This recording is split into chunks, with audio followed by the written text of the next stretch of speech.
came and went. And guess who the only wannabe Oprah was still standing? Angie Ange. And do you know why? Don't worry about the class. Thanks, Sheila. But I tell you what, Sheila claps for me because Sheila understands. Sheila knows what it takes to try to get to the top. And it's so hard because everybody wants to do it. And there's no like clear-cut path as to how to do it. It's not like if you want to be a lawyer, you go to school, then you go to law school, you have a law degree, and you get a job in a law firm.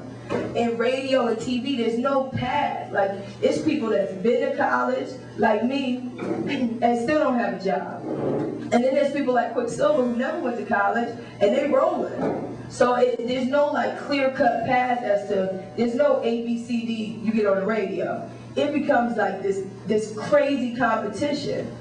And so I remember being in Howard and looking at my competition, but I think I was the only one that put in the work to do it.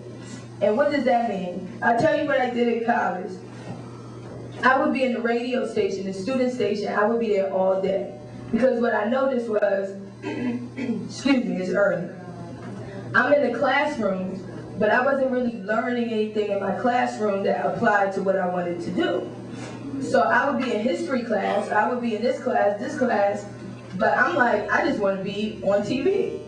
So I would go to I worked at the student television station, and you were in there all day and all night. Then I worked at the student radio station. You was in there all day, all night. And then I started hosting parties. And then I would host anything I could because my goal was exposure. Because I assumed that if I could become hot at Howard, I could be hot anywhere. Because that's what it is. Essentially, when you go to college, everybody was the smartest at their school. Everybody was Miss Popular at their school. Everybody was the cutest at their school. And then they all come to college with that same mentality. So now we looking at each other like, well, I'm Miss Popular. No, I'm Miss Popular. No, I'm the cutest. No, I got cutest smile in high school. And you live off of that. Until you get to college and you realize everybody looks good. Everybody is competitive. Everybody was smart. And now you're competing with the top of the top. You understand? So once you deal with that, then it becomes like the real world. So as far as living it today, I always felt like my today, whatever I did today was a reflection of what was going to happen to me